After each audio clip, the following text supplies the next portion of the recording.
এই গাড়িটা আমাদের এখানে গ্যারেজে নিয়ে আসছে।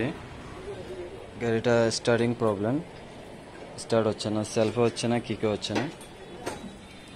তো আমরা প্লাগ ক্যাপ খুলে দেখলাম গাড়িটা শর্ট দিয়ে গাড়িটা স্টার্ট হচ্ছে, আর সাইলেন্সার দিয়ে সাদা ধোঁয়া বের হচ্ছে।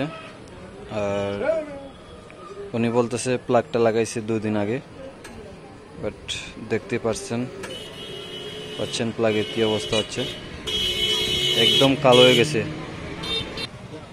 প্লাগের মধ্যে মোবিল উঠে গেছে। তো এটার সমাধান কি আমি আজকে আপনাদেরকে যা বলবো, এই যে সাইলেন্সার দিয়ে হোয়াইট, এই দেখেন গাড়ি মোবিল খায় এবং হোয়াইট ধোঁয়া দেয় এবং প্লাগও দ্রুত শর্ট হয়ে যায়। এটার কারণ হচ্ছে গাড়ির রিং পিস্টন নষ্ট হয়ে গেছে, এই জন্য প্লাগ শর্ট হয়ে যাচ্ছে।